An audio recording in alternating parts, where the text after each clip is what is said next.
La clase pasada vimos al sistema de contrataciones del régimen nacional y ahora vamos a ver el tema provincial. Justamente los prácticos están confeccionados tomando como base el régimen jurídico de la provincia, porque se aplica no solamente en la provincia, sino también en todos los municipios de la provincia, y es con el que más familiarizado vamos a tener que estar si es que trabajamos dentro del sector público y en el área de contratación.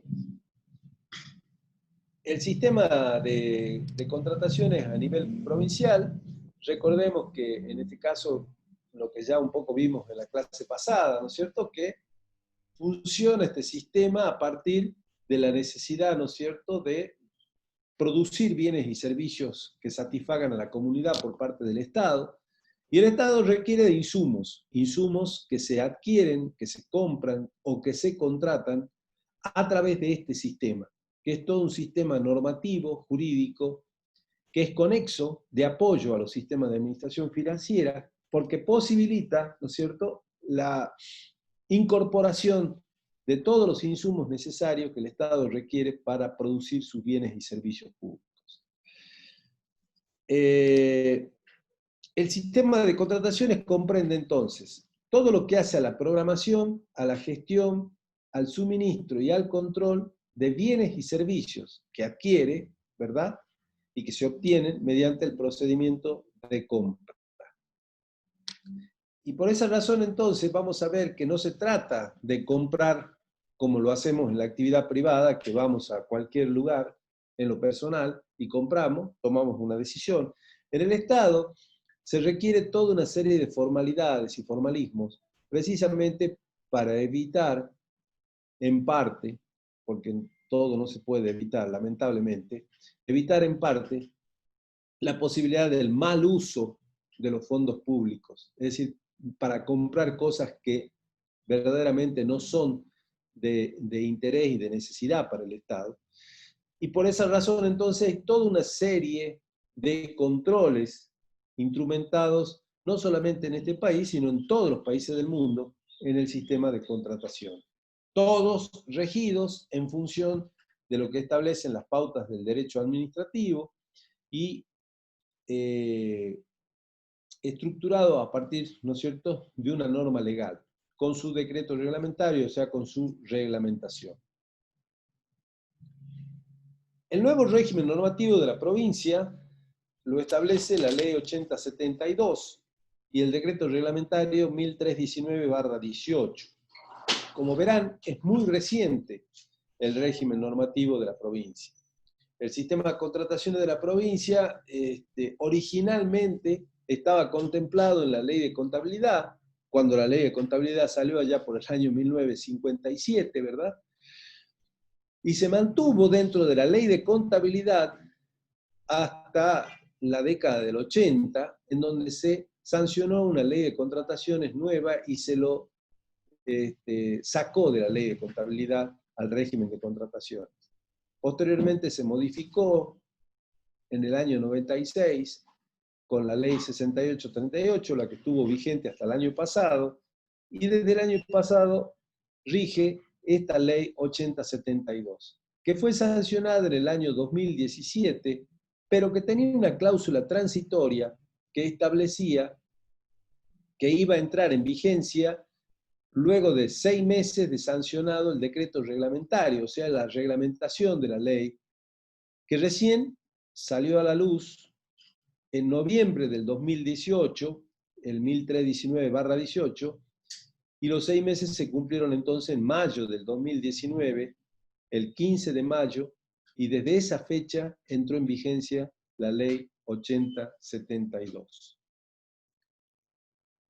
El ámbito de aplicación que la ley tiene es todo el sector público provincial y municipal, sin excepción.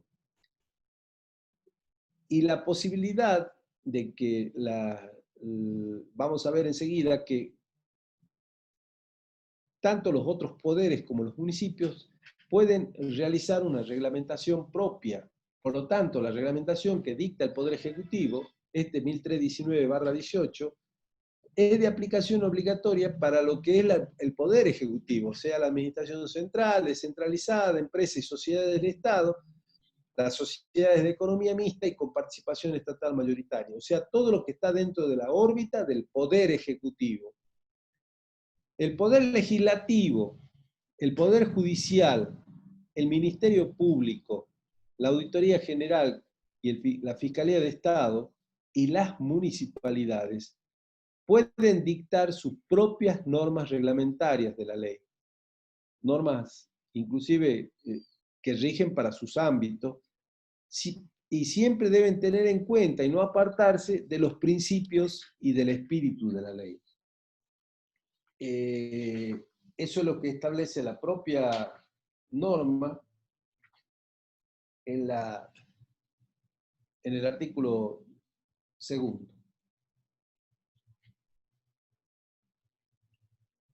Los contratos y negocios jurídicos que están contemplados dentro de la ley son compraventa y suministros. O sea, todo lo que adquiera el Estado o venda el Estado. Y suministro se refiere fundamentalmente a las compras de insumos necesarios, los famosos bienes de consumo, que ustedes lo conocen del sistema presupuestario, que son los insumos necesarios para trabajar en todas las organizaciones públicas.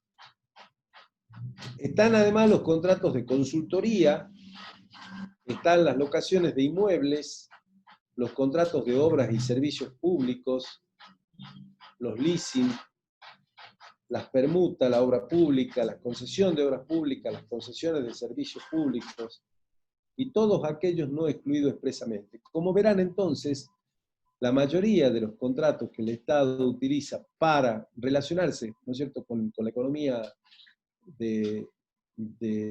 privada, digamos, adquiriendo insumos, están contemplados en la ley. Las excepciones son muy claras. El empleo público, o sea, todo lo que sea contratación de empleados públicos, de funcionarios, no está contemplado porque eso se rige por una ley de empleo público. Las compras por cajas chicas o regímenes equivalentes, es decir, los fondos permanentes, aquellos gastos menores, tampoco es necesario, tampoco están contempladas en la ley, porque son compras que se realizan directamente por contratación directa y no están con la obligación de cumplimiento de la norma legal. Las contrataciones con los estados extranjeros, con las operaciones de crédito público, tampoco están contempladas en la ley. Eso se rigen directamente por la normativa del sistema de crédito público a nivel nacional y a nivel provincial, con lo que establece la Dirección de la Deuda Pública que funciona dentro de la Contaduría General. Las operaciones de venta de las entidades, es decir, la privatización concretamente de algunos organismos que sucedió en algún momento de nuestra historia, ya por la década del 90, tampoco estaba contemplada dentro de la ley de contrataciones. Tenía su propio régimen, establecido por una ley que autorizaba la privatización.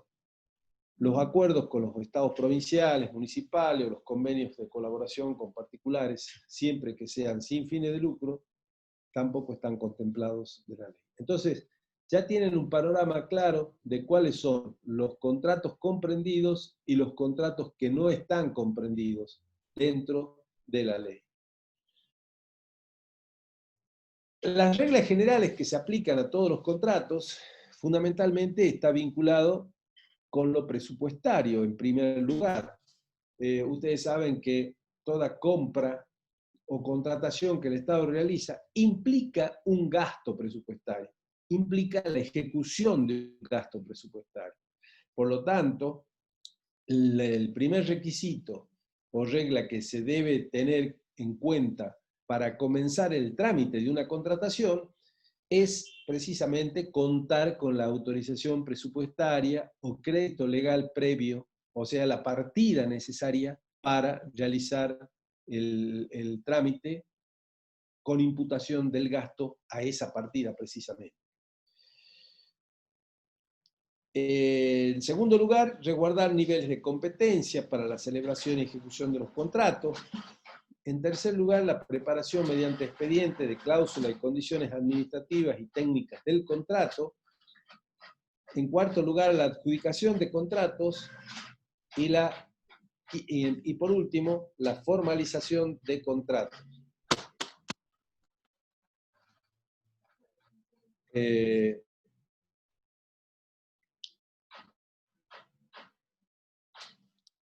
Los fundamentos de la organización del sistema, de acuerdo a la ley 8072, son fundamentalmente la centralización de políticas y normas y la descentralización, es decir, las funciones operativas de contratar bienes, obras y servicios. En este sentido, tengamos en cuenta que estos principios de centralización normativa y descentralización operativa funcionan indudablemente ya en todos los sistemas de administración financiera, sean de los prioritarios o sean de los conexos. Y como esta ley es una ley nueva, como verán, recientemente sancionada, ya contempla entonces también el fundamento de la organización del sistema basado en la centralización normativa y en la descentralización operativa. Tal cual lo establecen todos los sistemas de administración financiera nacional que estudiamos y vimos en las últimas clases. También habla la ley de los funcionarios responsables para autorizar y efectuar los trámites para llevar adelante una contratación.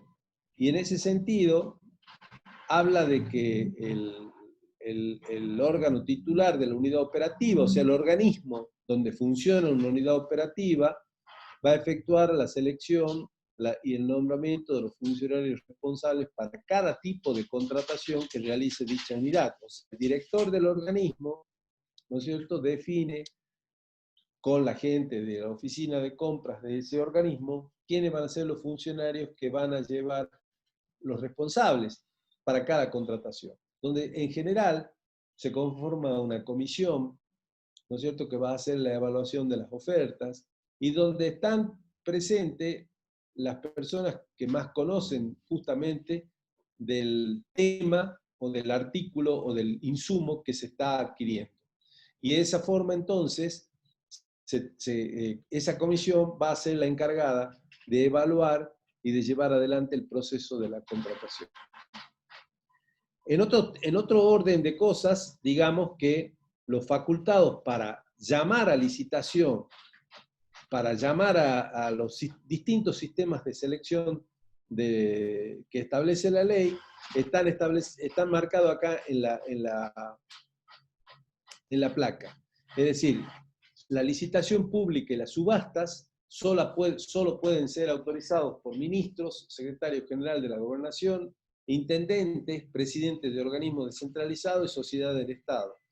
La adjudicación simple la pueden hacer los secretarios y subsecretarios de Estado, y la contratación abreviada, los titulares de unidades operativas. O sea, hay una escala jerárquica de quién autoriza y quién no puede autorizar cualquiera de los procedimientos de selección, que ya lo vamos a estudiar enseguida.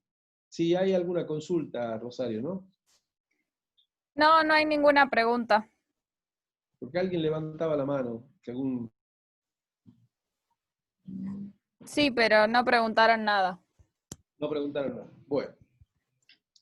De todas maneras, les digo, si tienen alguna duda hasta acá, antes de empezar los principios generales, por favor, me la hacen conocer.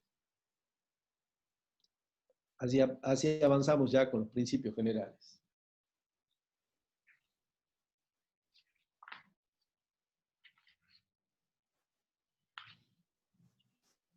No hay nada, parece. ¿No? Bueno. No. Perfecto. Bueno, los principios generales que se dan en la ley de contrataciones de la provincia están referidos fundamentalmente a 9 principios que lo vamos a analizar uno por uno. Pero antes de eso, quiero mencionar lo siguiente. La ley nacional, vimos la clase pasada, tiene 6 principios, ¿no es cierto? Los principios generales están establecidos fundamentalmente para resguardar todos los procedimientos de la contratación y se afirman en general en el propio sistema constitucional. ¿Por qué? Porque muchos de ellos, ¿no es cierto?, son o surgen con basamento de lo que la propia Constitución establece, referido no solamente al sector público, sino a pautas de convivencia en general que deben tener los ciudadanos de un determinado lugar. En general, los principios son utilizados para las auditorías, para los controles, y tienen una función informadora, fundamentalmente como ordenamiento jurídico. Tienen una función normativa, como una suerte de fuente supletoria, cuando la norma específica, el artículo específico aplicable, no está muy claro, entonces se recurre a los principios generales. Y también tiene una función interpretativa, es decir, un criterio orientador para los jueces cuando hay conflictos en alguna de esas contrataciones del Estado y los jueces tienen que fallar o establecer una sentencia vinculada precisamente a ese tipo de contrataciones o compras o participación del Estado como contratista, y se tiene en cuenta precisamente estos principios. Se supone que estos principios generan fundamentalmente buena fe e imparcialidad. Ahora analicemos uno por uno. El primero de ellos, legalidad. Este es un principio nuevo que surge en esta ley, no estaba contemplado en la ley anterior, tampoco lo contempla el régimen nacional.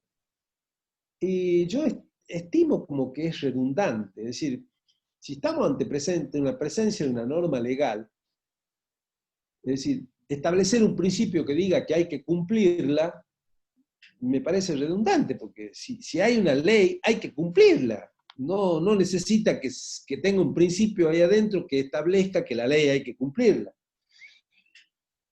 Es un ordenamiento jurídico, un ordenamiento normativo, y se supone que todo el proceso de contratación, posterior ejecución de los contratos, deben estar sometidos a ese ordenamiento jurídico en su totalidad. Bueno, esto creo que, insisto, no me parece apropiado, me parece que está de más, porque toda ley debe cumplirse. Eso deberíamos, en este país, asumir de una buena vez que las leyes se han hecho para cumplirse, ¿verdad? En segundo lugar, el principio siguiente habla de la promoción de la concurrencia de interesados y la competencia entre oferentes.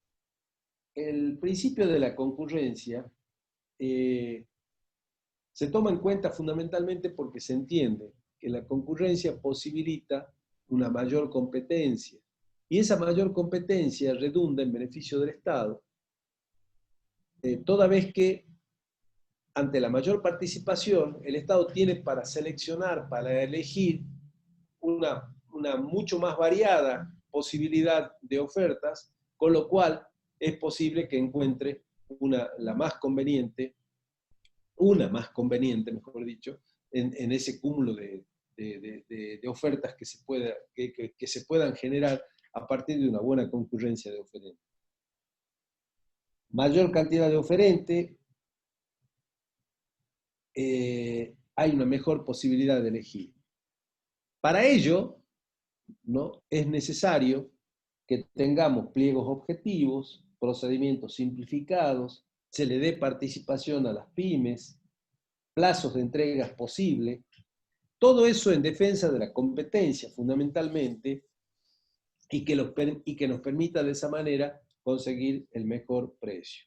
También para una buena concurrencia es necesario una adecuada publicidad, un adecuado agrupamiento y fraccionamiento de los renglones de los insumos que vamos a adquirir.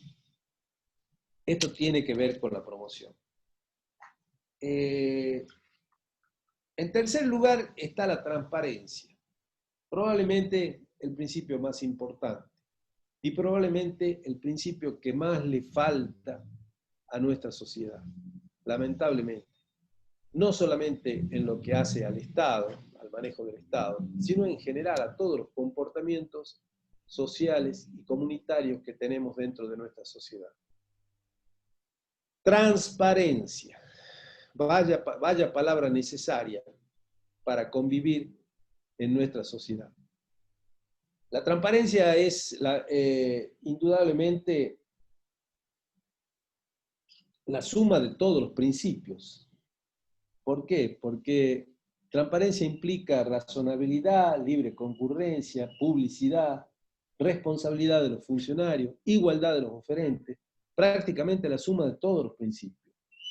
¿Y qué implica la transparencia? Una información sencilla, accesible, que haya publicidad, está muy relacionado con la publicidad, que haya un control social, que haya participación real y efectiva de los actos de gobierno, no solamente en las contrataciones, de todos los tipos de actos de gobierno. Cuando más participativa es la sociedad, menos posibilidades de corrupción hay. Y transparencia implica, ¿no es cierto?, su nombre es aplicable precisamente ante la posibilidad de que sean claros los actos de gobierno, es decir, no sean opacos, que sería la contraposición de la transparencia. Opaco implica que todo sea oscura, que todo sea sin conocimiento de la sociedad. Cuanto más público sean los actos de gobierno, más transparencia vamos a tener. Y para lograr mayor transparencia es fundamental los controles de la sociedad, no solamente los controles que pudieran existir formales dentro del Estado, sino también los controles de la sociedad. Porque esos controles formales del Estado muchas veces no funcionan adecuadamente, casualmente porque están, no sé si casual o ya de por sí con una suerte de crónica situación, están en muchos casos, ¿no es cierto?, amalgamados con los propios actos de corrupción. Entonces, allí es donde es necesaria la participación de la sociedad. Pero insisto, la transparencia, la suma de todos los principios. La publicidad y difusión de las actuaciones tiene que ver con la comunicación que el Estado haga justamente de todos los actos vinculados a la contratación. Más publicidad, más pluralidad de oferentes, mejor posibilidad de la elección y además tengamos en cuenta que la publicidad juega no solamente los avisos para convocar a un mecanismo de selección, que puede ser una licitación pública o cualquier mecanismo de selección, sino también la publicidad en los avisos, sino también la difusión por Internet y el acceso que puedan tener todos los oferentes a las actuaciones de igual modo. El siguiente, igualdad de tratamiento y posibilidad de los oferentes. Es decir, que todos seamos iguales ante la ley, es un principio constitucional, ¿sí? Y que todos los oferentes tengan igualdad de trato, obviamente es la aplicación directa de ese principio constitucional en las contrataciones públicas. La igualdad de trato, que implica que no haya ni privilegios, ni ventajas, ni prerrogativas, y si hay cambio en los pliegos, estos deben ser comunicados a todos los oferentes, no deben ser alterados precisamente los pliegos en función de algún tipo de oferta que pudiera existir. Se deben notificar las aclaraciones y se debe fundamentalmente subsanar las diferencias formales de parte de todos los oferentes, no solamente de algunos, que le den la posibilidad a algunos de subsanar y a otros no. Entonces, en todo el proceso de la contratación se debe dar este principio de la igualdad. El siguiente tiene que ver con la flexibilidad y el formalismo. En ese sentido, la ley, en el artículo 33, habla precisamente de la posibilidad de subsanar deficiencias estrictamente formales y no sustanciales de una contratación, como pueden ser la inscripción en el registro de proveedores o algunos otros deficiencias que pudieran tener la presentación de las ofertas, que hace a lo formal, no a lo sustancial. Lo formal implica que hace al trámite en sí, no concretamente a la oferta, al precio, a las condiciones de pago, al plazo, a la entrega, a las cuestiones sustanciales que puede tener una oferta.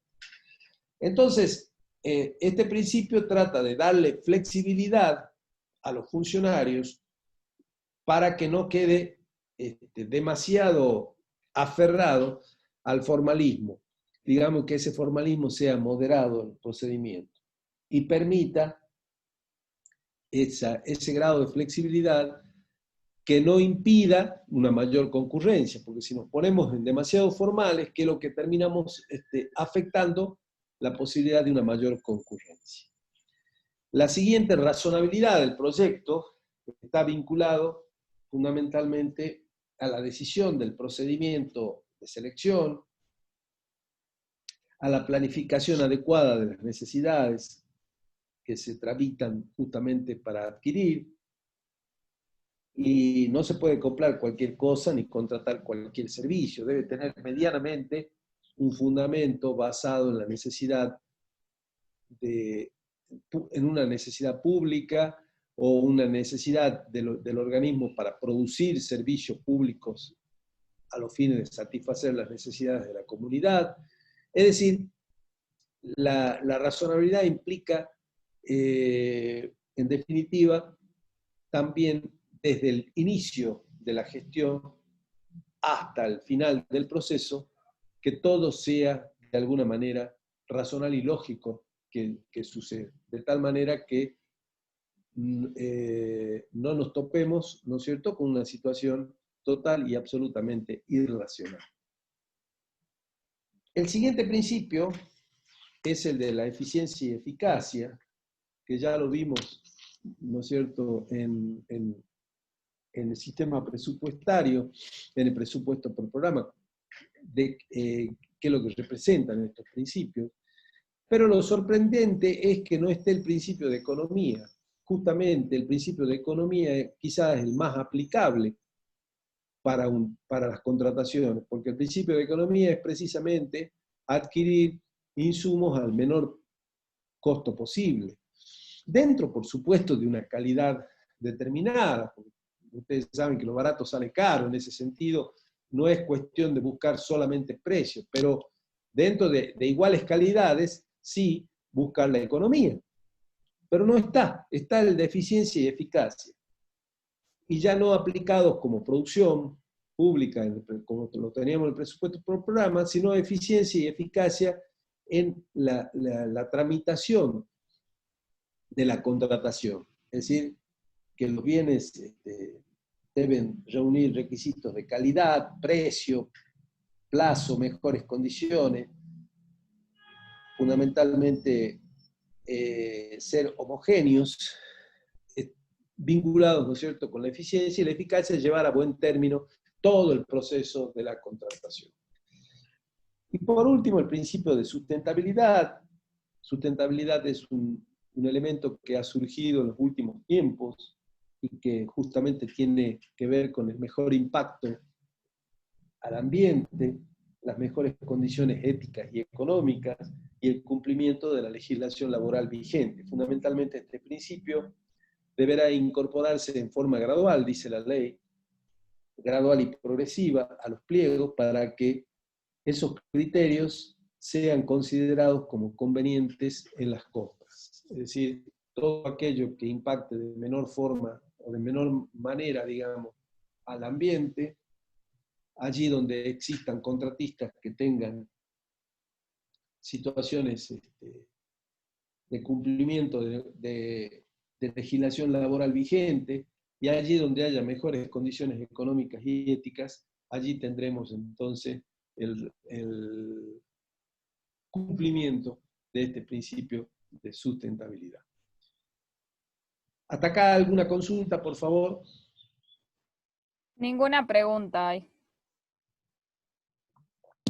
Bueno.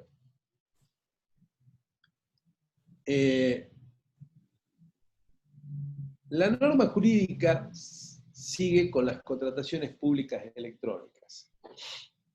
Les quiero comentar que, bueno, seguramente a partir también de esta situación tan extraordinaria que nos toca vivir a los argentinos y a los habitantes del mundo entero, obviamente que todo lo que tenga que ver con la electrónica y con la transmisión electrónica de datos, con las comunicaciones por internet y demás, han cobrado un protagonismo realmente muy, muy particular, muy especial. Entonces, el caso de las contrataciones públicas electrónicas, digamos que en este momento se están llevando adelante todas las contrataciones del Estado por este sistema. Ya nada se está haciendo a papel. Y ojo, creo que va a terminar quedando como mecanismo más usado el de las contrataciones públicas electrónicas. El régimen nacional ya lo contemplaba, pues desde hace unos años atrás, y este régimen provincial lo incorporó ya más fuertemente a partir de la sanción de esta ley. Es más, la provincia está preparando precisamente una reglamentación a fin de poner en funcionamiento, donde casi todas las compras o contrataciones sean vía electrónica. De todas maneras, lo que podemos decir hasta ahora es que las contrataciones se pueden realizar en formato digital, de hecho se están realizando en este momento. Las entidades pueden aceptar el envío de ofertas, presentación de informes, documentos y comunicaciones bajo este régimen, y los documentos digitales tendrán el mismo valor que los otros documentos. Ya vamos a ver en los mecanismos de selección que inclusive ha generado la posibilidad de utilizar un mecanismo de selección en particular para trabajar con las contrataciones públicas electrónicas. Ya lo vemos enseguida cuando veamos los métodos de selección. El proceso de contratación incluye, en primer lugar, la selección del contratista. Es decir, el trámite se inicia, vamos a ver, con un pedido de provisión, que es la necesidad de alguna unidad operativa, de algún organismo determinado, de un programa determinado, de contar con algún insumo en especial, y se hace un pedido, ¿sí? Un pedido de provisión. Ese pedido de provisión, lo primero que hay que hacer es ver si hay partida presupuestaria para iniciar el trámite de ejecución. Una vez conseguida el visto bueno del área presupuesto para contar con la partida, es autorizado por el director del organismo para que se inicie el trámite. Y allí entonces es cuando se resuelve o se define o se decide cuál va a ser el mecanismo de selección de los contratistas. Si va a ser licitación pública, si va a ser subasta pública, o si va a ser compras, digamos, los otros mecanismos vigentes actualmente en la ley, que son los de adjudicación simple y contratación abreviada, que han reemplazado al concurso de precio y a la contratación directa. Ya lo vemos enseguida porque ya entramos en ese tema precisamente. Una vez que tenemos decidido cuál va a ser el mecanismo de selección, eso se define en función del monto de la contratación y de una serie de características particulares de la contratación, entonces hacemos la convocatoria a participar a los oferentes, invitando a todos los oferentes del rubro que estén inscritos en el registro de proveedores, a las cámaras empresariales del rubro para que también divulguen la posibilidad de que haya mayor participación, y entonces se establece luego cómo van a presentar las ofertas, todo eso se hace a través de un pliego de condiciones que se prepara como parte del expediente y parte de las actuaciones, y se efectúa la selección del contratista. Una vez definida, una vez que la oficina tiene ya todas las propuestas, se hace una evaluación de las mismas y se define quién va a ser el oferente adjudicado, que termina siendo entonces el co-contratante, como lo llama la ley, y el que va a contratar con el Estado. Entonces luego está la ejecución del contrato y por último el pago del contrato o incumplimiento, si en caso el proveedor no cumple con la entrega del bien o servicio para el cual fue contratado. La elección del procedimiento está determinado, el procedimiento de selección del contratista está determinado por alguna de estas circunstancias. En primer lugar, contribución a la economicidad, eficiencia y eficacia en la aplicación de los recursos. En segundo lugar, características de los bienes y servicios a contratar, el monto estimado del contrato, que es fundamental, condiciones de comercialización y razones de urgencias. Eso va a posibilitar entonces que con esos elementos se defina cuál mecanismo de selección se va a utilizar. En este sentido, y antes de entrar en los mecanismos de selección, digamos que las etapas de una contratación pública en general, sobre todo en lo que es la licitación pública, que es el mecanismo general de contratación, podemos distinguir tres etapas claramente que contemplan a su vez esas tres etapas, ¿no es cierto?, una serie de procesos o trámites que se realizan dentro de cada etapa. En la preparatoria, fundamentalmente está la programación de la contratación, que va a tener que ver con la programación presupuestaria y la programación financiera, para ver cuándo se inicia el trámite de la compra. El agrupamiento, es decir, agrupar todo lo que tenga que ver o estar relacionado para hacer una sola compra, supongamos útiles de escritorio, buscar todas las necesidades que surjan en la oficina y hacer una sola compra importante. Se ve la reserva presupuestaria, como decíamos, se logra la autorización del director del organismo y entonces se confeccionan los pliegos, fundamentalmente los pliegos, y se hace el llamado. El pliego contempla todas las características técnicas, todas las condiciones de plazo, entrega, y un precio, y tiene además un precio estimado, el precio oficial, que va a servir, digamos, de estimación de lo que puede salir la contratación. Ya en la etapa esencial de la contratación, tenemos la publicidad de la convocatoria, que se hace cuando es licitación pública en el boletín oficial y en un diario de mayor alcance.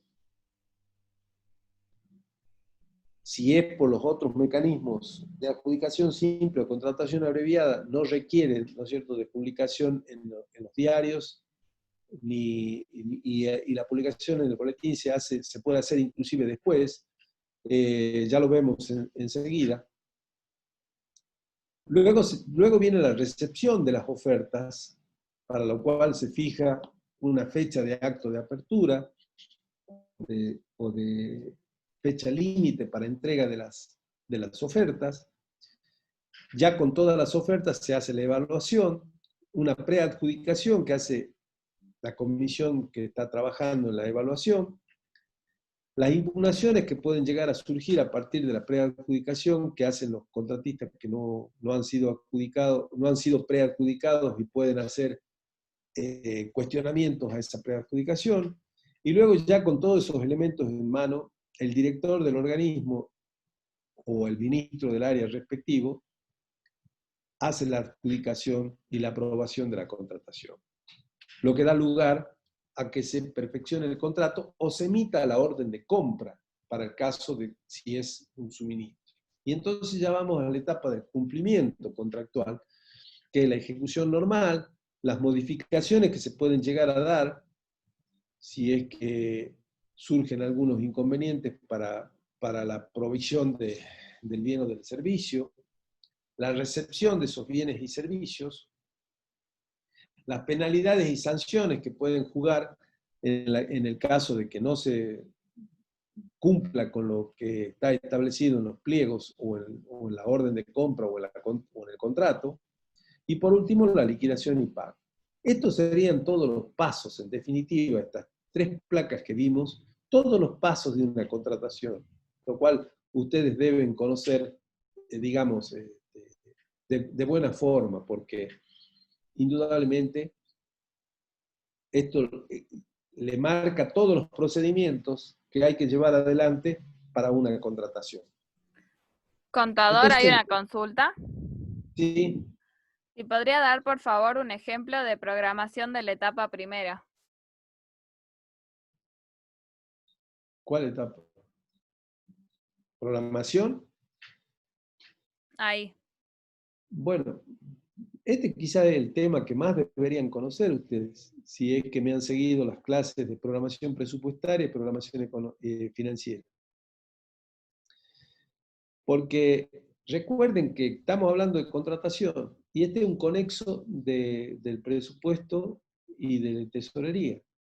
Justamente es conexo porque le sirve de apoyo para lo que es, en definitiva, el funcionamiento de los otros 2 sistemas. Ya en ejecución presupuestaria de gastos vimos cómo se realizan los gastos. Bueno, esto es una ejecución de gastos, concretamente. Y como es una ejecución de gasto, ¿verdad? Yo tengo que cumplir las etapas. Y la etapa de ejecución del gasto, lo primero que me genera, lo primero que me dice es programar el gasto presupuestario. Y cuando voy a programar el gasto presupuestario, esto está vinculado estrictamente con la programación de las contrataciones, porque allí está el gasto, ¿verdad?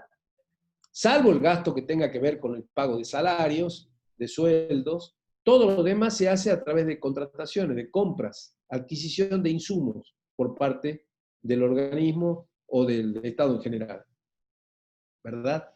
Entonces, así como trabajamos con la programación presupuestaria, en base a esa programación presupuestaria, vamos a tener la programación de contrataciones.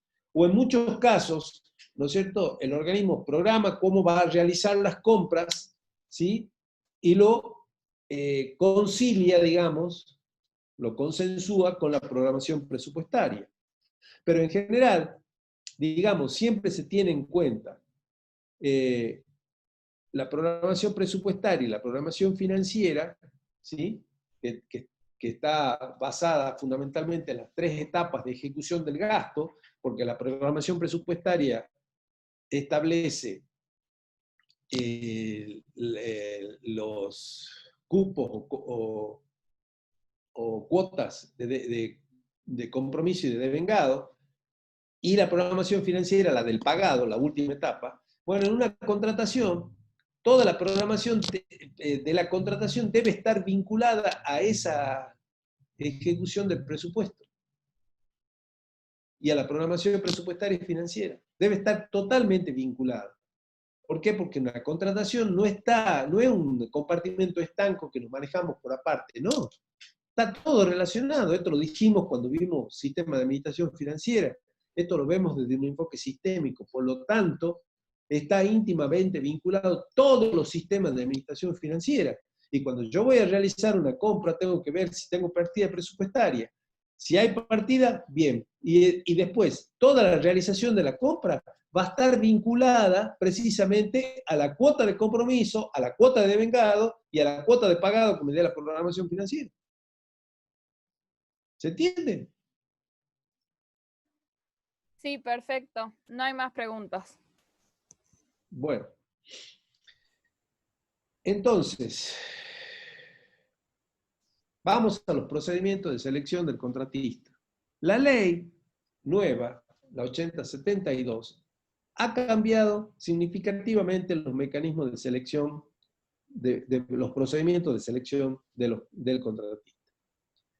Antes existía la licitación pública, el concurso de precio, la contratación directa y el remate o subasta pública. han quedado los dos extremos, licitación pública y remate o subasta pública, y en el medio la adjudicación simple vino a suplantar lo que era el concurso de precio, y la contratación abreviada vino a suplantar lo que era la contratación directa. Es decir, más allá del cambio de nombres, que en lo formal también hubo algunas modificaciones que las vamos a ir apuntando en la medida en que vamos justamente hablando de cada una de ellas. El régimen general es el de la licitación pública, por el cual se debería hacer absolutamente todas las contrataciones. Esa es la regla general en la licitación pública. La licitación pública implica que una entidad puede gestionar es una regla general. En las licitaciones públicas la ley permite a las entidades gestionar con el oferente mejor colocado, o sea, con el que ha sido preadjudicado, una modificación de condiciones, es decir, que siempre y cuando sean más ventajosas para el Estado. Y también, digamos que este régimen es obligatorio a partir de los 200 jornales en las contrataciones de suministro. 200 jornales que en este momento estamos hablando de 170.000 pesos aproximadamente. A partir de ese monto es obligatorio hacer licitación pública siempre. Desde los 175.000 pesos para abajo se puede hacer entonces ya tanto la adjudicación simple como la contratación abreviada de acuerdo al caso.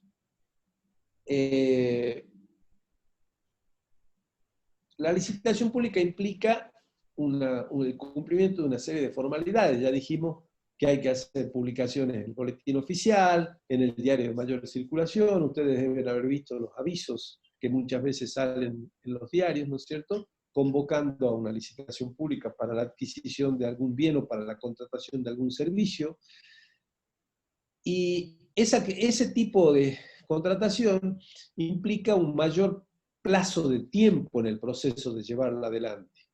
En general, demora entre 2 y 3 meses llevar adelante el proceso de una licitación pública, lo cual debe estar calculado, ¿no es cierto?, por quienes programan las contrataciones y sobre todo teniendo en cuenta la programación de la cuota de compromiso y la cuota de devengado que se genera desde la oficina de presupuesto y desde la oficina de la tesorería con la programación financiera.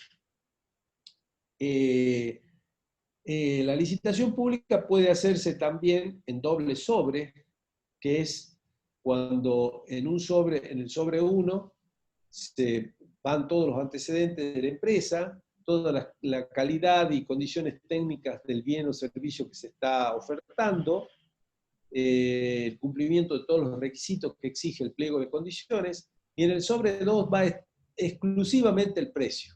Entonces, se abre primero el sobre 1 para saber cuáles son las empresas que quedan en pie para la apertura del sobre 2, es decir, que reúnen las condiciones, que la calidad del bien o servicio está de acuerdo con lo que se está pidiendo, si los empresarios que se presentan cumplen con los requisitos mínimos establecidos en el pliego, y una vez que entonces tenemos ya esa pequeña zaranda, si se quiere, inicial, podemos entonces decir, bueno, estos que han cumplido, le abrimos el sobre 2 para saber cuál es el mejor precio.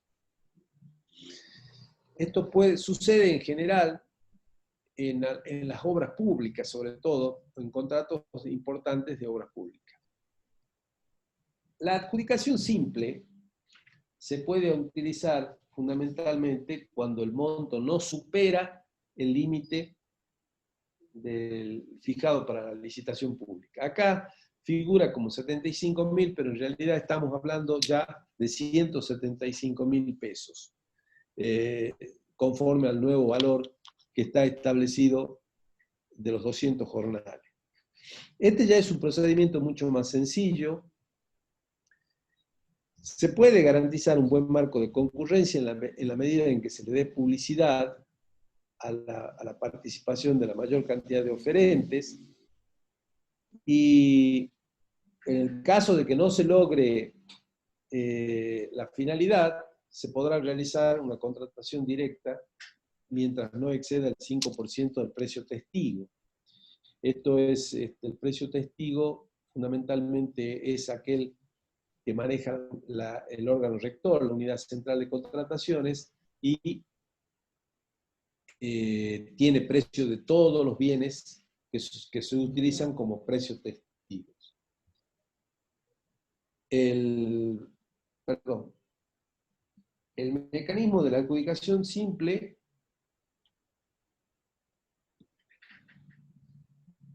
está, de acuerdo a la ley y a la reglamentación, sujeto a variación en la medida en que se instrumente un sistema electrónico de datos, porque en ese sistema electrónico de datos se va a fijar todas las pautas de las compras electrónicas y probablemente se modifique lo que hasta hoy está reglamentado en la ley y en el decreto reglamentario referido al tema de la adjudicación simple, estimando justamente que esas contrataciones electrónicas van a ser utilizadas en su gran mayoría, en la gran mayoría de las contrataciones por parte del Estado. Y luego está la contratación abreviada, que funciona en casos puntuales, taxativamente enumerados y establecidos en la ley, en el artículo 15. Y está vinculado, el primero de esos, para los contratos entre estados, donde no hace falta hacer ninguna selección, se hace una contratación directa, ¿sí? Entre el Estado provincial, supongamos, con la municipalidad de la ciudad de Salta, o con la municipalidad de la localidad de Vaqueros, o de La Caldera, o entre el Estado nacional y el Estado provincial, para la realización de alguna tarea específica, ¿verdad? También cuando las licitaciones públicas han sido declaradas desiertas, fracasadas o anuladas. Las licitaciones públicas declaradas desiertas son aquellas en donde no se presenta ningún oferente. Entonces se declara desierta y da lugar entonces a la posibilidad de que se haga una contratación abreviada. Las licitaciones públicas fracasadas son aquellas en donde sí se presentan oferentes, pero los precios o las ofertas son total y absolutamente inconvenientes para el Estado, y por esa razón, entonces, o bien inadmisibles para el Estado, inconvenientes o inadmisibles. Y por esa razón, entonces, el Estado la declara a la licitación fracasada. Y la otra es la anulada, que es cuando se detectan que todo el proceso de la contratación ha tenido vicios contrarios a la normativa legal vigente, lo cual hace que se anule la licitación. Lo cual debería implicar también una sanción a los funcionarios intervinientes, ¿no es cierto?, que han cometido todos esos vicios. Entonces, ante una licitación pública desierta, fracasada o anulada, se puede hacer entonces una contratación abreviada. Los artículos de marca y privilegio también no requieren hacer, se puede hacer una contratación abreviada por libre elección.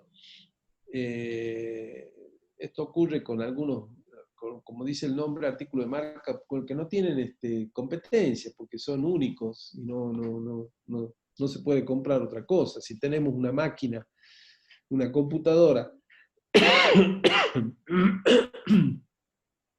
donde tenemos utilizado, ¿no es cierto?, en todo el sistema de Microsoft, obviamente que tenemos que ir y comprar en base a ese sistema operativo, porque es el que está funcionando en todas las máquinas de computación. Entonces, cuando sucede de esa manera, la contratación se puede hacer en forma directa o abreviada, como le llama la ley ahora. Obras de arte, científica, intelectuales y técnicas, o bienes que no se produzcan en el país, o reparaciones de máquinas o equipos por desarme oneroso, o contratos fuera de la provincia. Son también hechos que se pueden generar aisladamente y que dan lugar a la posibilidad de una contratación directa.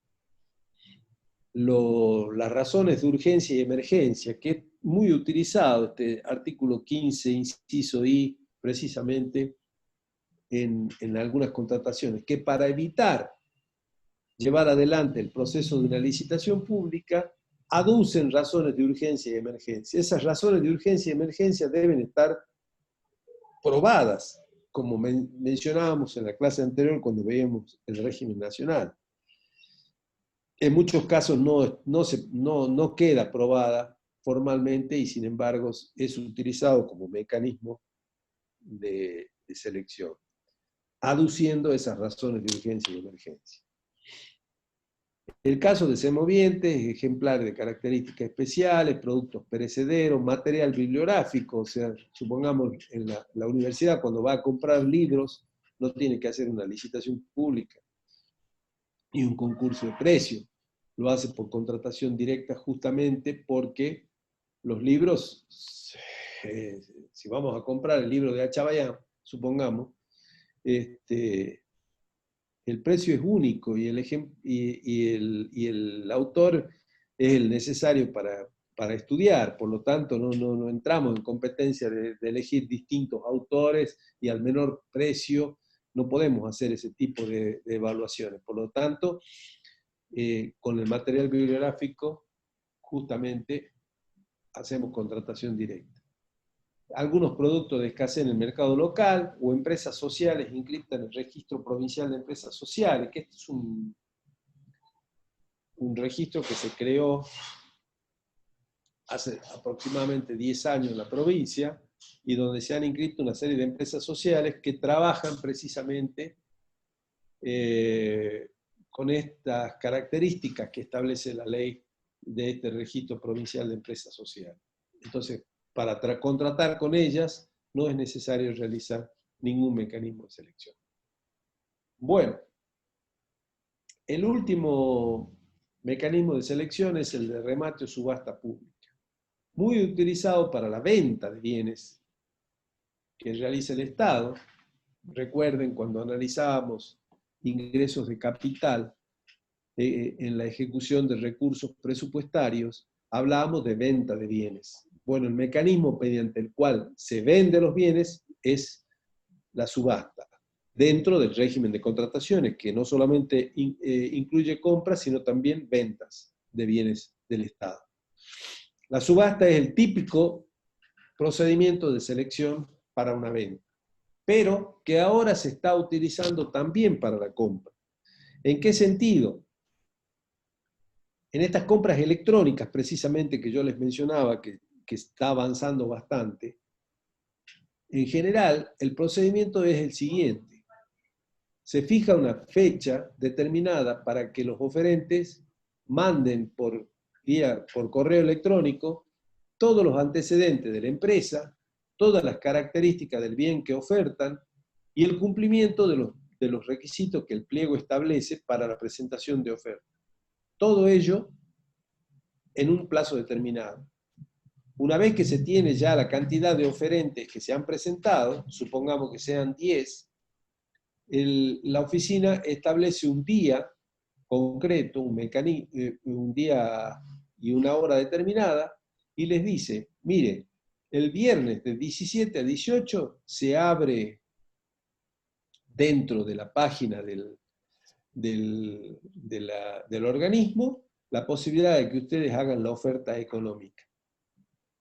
Y se hace mediante remate o subasta, es decir, cada uno va ofertando.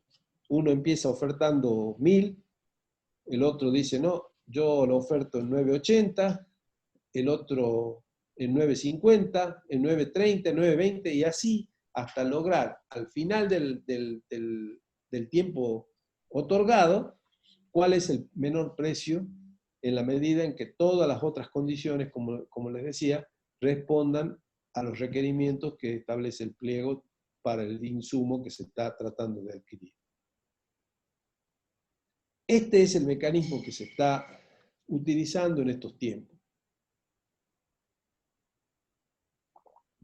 Y que está, de alguna manera, adquiriendo un gran protagonismo para todas las compras por parte del Estado.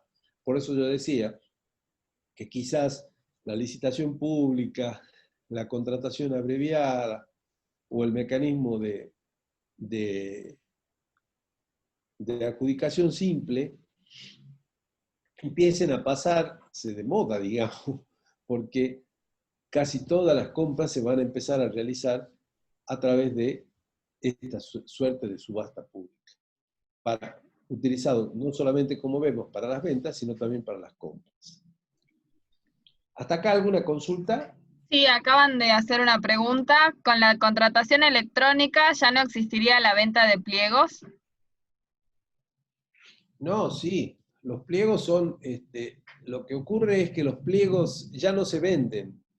Los pliegos se publican en los sitios de internet de los organismos o del Estado de la o de la provincia de Salta. Se publican allí. Y los oferentes pueden verificarlos de esa manera. Ya los pliegos no se venden. Ya no se venden los pliegos.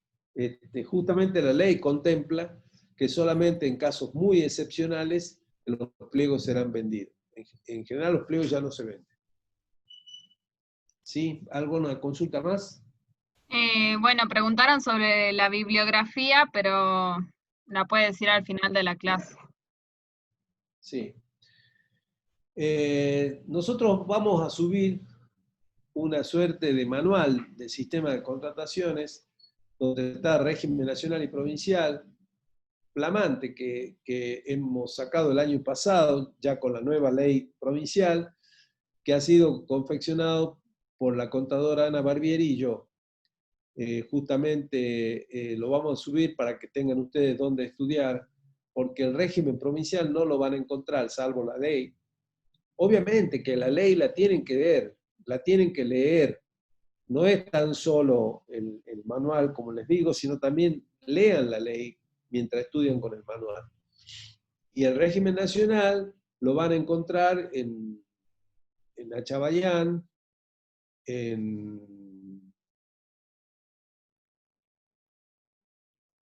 fundamentalmente en Achabayán, sí. Sí, porque los otros autores no lo tienen desarrollado en forma clara. Lo tiene la JERA, ahí tiene un libro especial que se llama Sistema de Contrataciones, pero que le puede servir también como bibliografía. Un libro especial que se llama Sistema de Contrataciones, que en la biblioteca está, pero bueno, tiene que abrirse la biblioteca. Lo que yo les digo que vayan estudiando es del manual que les vamos a subir a la página, donde están los dos regímenes, provincial y nacional, y la ley nacional y la ley provincial, que también están subidos a la página. Bueno, vamos a las modalidades de contratación. No hay otra pregunta, Rosarito, ¿no? No, no hay más preguntas. La ley incorpora en esta normativa nueva lo que denomina modalidades de contratación, que son distintos modos de contratación especiales que puede haber en circunstancias también especiales. O sea, estas no son modalidades de contratación comunes, sino en general que se utilizan para contrataciones especiales o de importantes montos, fundamentalmente. En primer lugar está la iniciativa privada, que es un mecanismo por el cual el Estado permite que algún proveedor o alguna empresa privada presente al Estado lo que es una iniciativa privada para ejecutar obras o prestar servicios, y donde esa presentación debe contener lineamientos generales que permitan determinar la probabilidad jurídica, técnica y económica de la propuesta, y deben estar acompañados por una garantía de mantenimiento de esa propuesta, de esa oferta.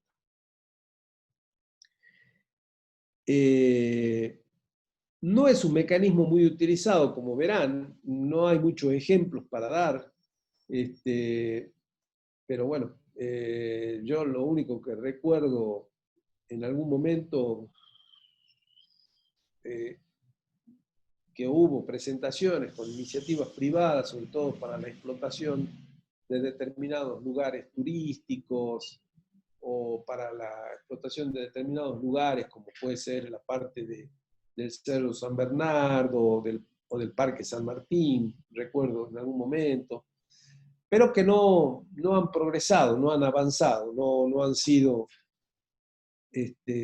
tomadas en cuenta por el Estado. Bueno, parece ser de que ahora, a partir de la sanción de esta ley, el Estado provincial podría empezar a ocuparse de los proyectos de iniciativa privada que las empresas presenten para darle curso a una obra, insisto, o a algún servicio que quiera prestar esa empresa privada y que sea de utilidad pública, obviamente. Contador, Sí. ¿puede ser que la terminal haya sido por iniciativa privada?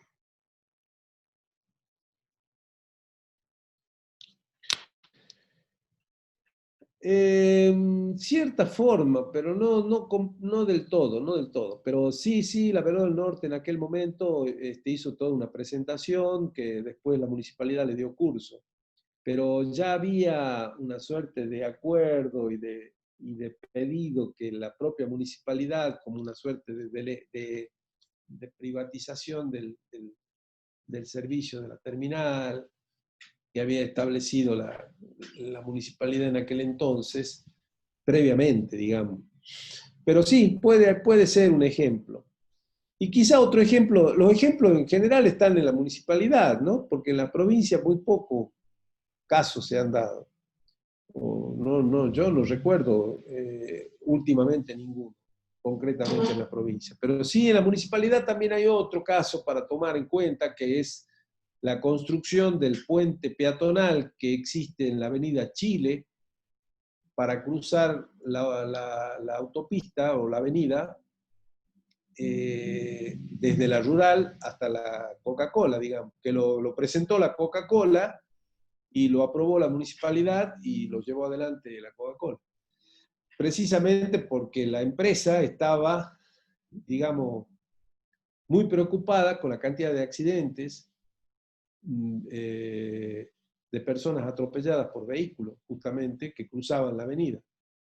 Y siempre terminaban cayendo la necesidad de darle una solución a la gente de la empresa. Entonces la empresa dijo, no, bueno, nosotros presentamos un proyecto para hacer un puente peatonal, que es el puente por el cual la escalerilla esta que sube por arriba de la autopista. ¿Vieron ustedes? Seguramente lo conocen.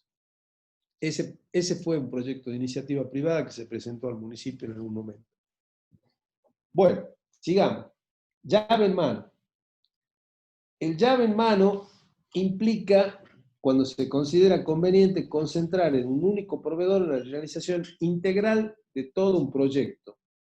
Entonces, se utiliza para provisión de elementos o sistemas complejos, o para prestación de servicios vinculados con la puesta en marcha, operación o funcionamiento de bienes entre sí o con otros existentes, y los pliegos pueden prever que los oferentes se hagan cargo del mantenimiento de los repuestos.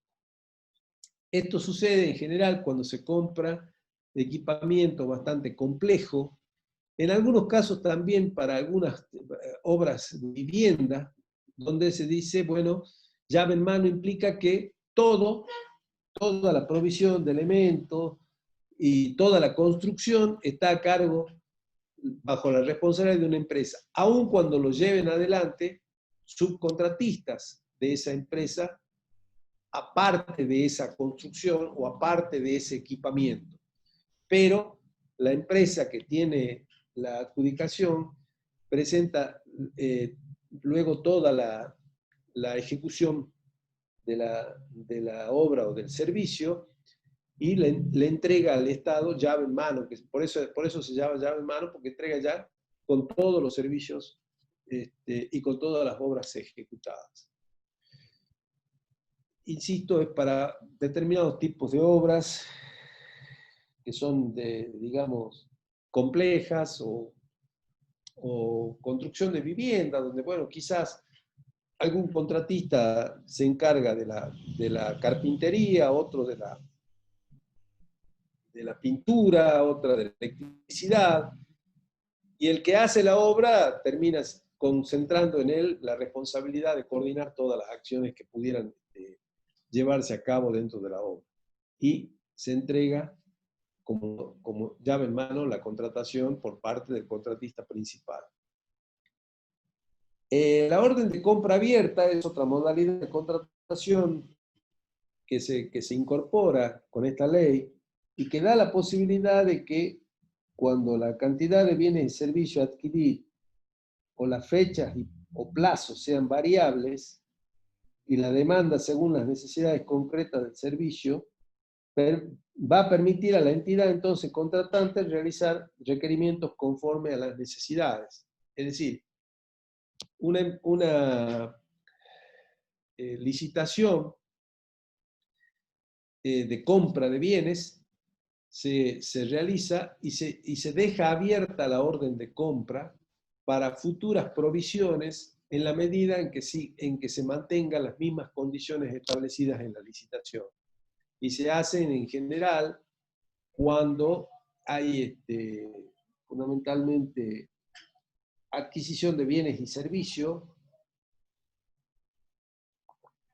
que el Estado realiza en cantidades periódicas y permanentes, grandes cantidades, y entonces se deja la orden de compra abierta para que el proveedor provea los bienes durante un determinado tiempo, pero si mantiene las mismas condiciones de precio, plazo y entrega, puede seguir cubriendo las necesidades del organismo. Estos son casos en donde evidentemente se pueden llegar a mantener en la medida en que no haya inflación, si no es muy difícil poder mantener una orden de compra abierta porque el proveedor no le va a mantener nunca el precio, ¿sí?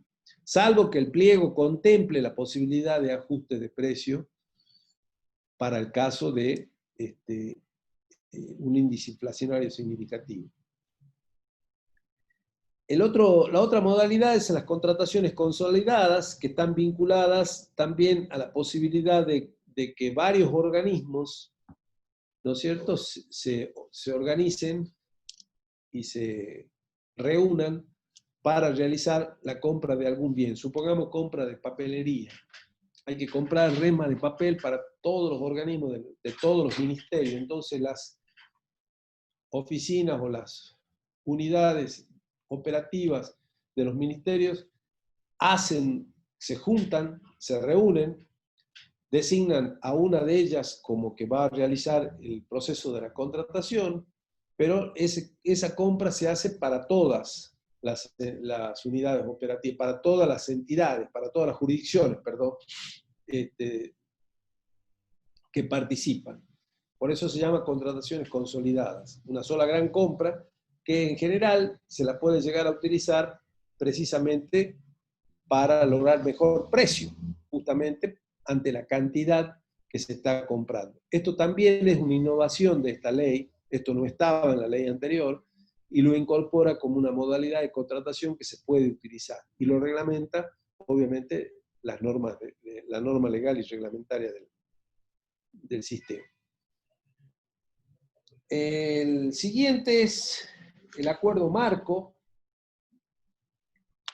que también es para mantener el precio, es para adquisición de bienes y servicios en jurisdicciones contratantes, y están obligadas las jurisdicciones a contratar con un proveedor bajo los acuerdos marcos relacionados directamente con el proveedor seleccionado. Es decir, una de las jurisdicciones hace una licitación y establece entonces un acuerdo marco, diciendo, bueno, mientras se mantengan las condiciones de precios y demás condiciones establecidas en este pliego, ¿no es cierto?, esto va a quedar abierto para que otras jurisdicciones compren en las mismas condiciones. ¿Sí?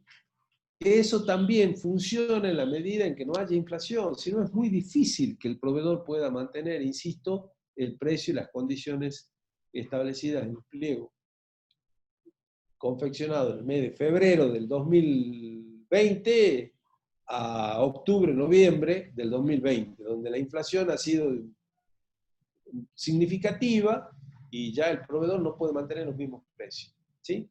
Estos son en general modalidades, como verán, para determinados casos especiales que se puedan generar en compras significativas, importantes o contrataciones de mayor complejidad.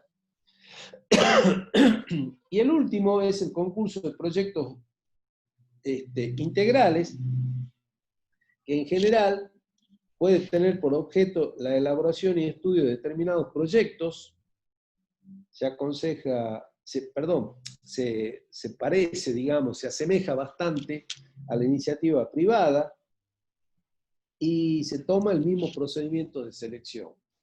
En algún momento la provincia lo hizo, hace varios años atrás, hizo un concurso de proyecto integral que implica, ¿no es cierto?, que la provincia, el Estado ya no hace pliegos, sino que el proyecto contempla todo, contempla todas las condiciones, y es presentado como una suerte de iniciativa privada también. Es muy parecida, porque tiene un mecanismo similar, en la medida en que el proyecto tiene un precio además, y luego se hace una suerte de licitación pública, ¿sí? o de concurso de precio, que en este caso sería un mecanismo de selección a utilizar, cualquiera, y donde se piden también otras ofertas. Siempre va a tener el presentante una cierta prioridad que va a tener derecho a equiparar la mejor oferta que se presente de los otros proponentes a los que convoque el Estado. Pero insisto, son especiales y mecanismos de contratación de casos muy complejos o muy especiales que la ley deja abierta a distintas posibilidades como son las que se presentan en este artículo 19 de las modalidades de contratación. ¿Hasta acá alguna consulta? No, ninguna pregunta. Bueno.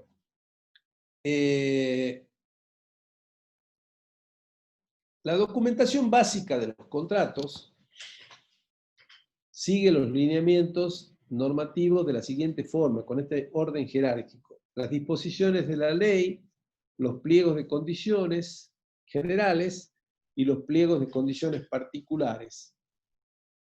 Los pliegos de condiciones generales los prepara el órgano rector, la unidad central de contrataciones, y el pliego de condiciones particulares lo prepara la unidad operativa que está tramitando precisamente la contratación.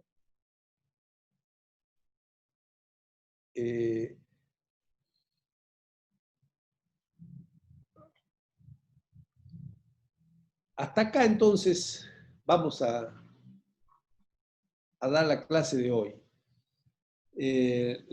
Lo que queda de contrataciones lo vamos a ver la próxima clase, es decir, el jueves vamos a terminar con esta clase. De todas maneras, yo ya la he subido completa a la página Moodle para que ustedes la tengan. Y insisto, la bibliografía es el régimen de sistema de contrataciones cuyo manual hemos confeccionado con la contadora Barbieri, y a Chavayán para reforzar lo que es el régimen nacional. La ley provincial que estamos viendo y la ley nacional que vimos la clase pasada. No sé si tienen consultas para realizar. Sí, hay 3 preguntas. A ver. Bueno, ¿hasta qué tema entra en el control de lectura? Ya lo dije. Sí. No sé, ya lo dije. Y después... Tesorería, sí. Tesorería, crédito público, administración de bienes y contrataciones. Se va a hacer la otra semana, el viernes de la otra semana. O sea, viene a ser el viernes 16, creo, si mal no recuerdo. Sí, Viernes 19 caería. viernes 19, perdón. Sí. Bueno, si estas modalidades están dentro de la licitación pública. Sí, estas modalidades se usan con cualquier mecanismo de selección, ¿verdad? Pero en general, como son complejas y de montos importantes para hacer este tipo de modalidades, obviamente se hacen casi la mayoría de las veces con licitación pública. Bueno, y después, bueno, si podríamos subir las preguntas del primer y segundo test de lectura. ¿Subir qué cosa? Las Las preguntas, preguntas del control de lectura. las respuestas. No las preguntas ya están subidas. No, ya las voy a Son las subir.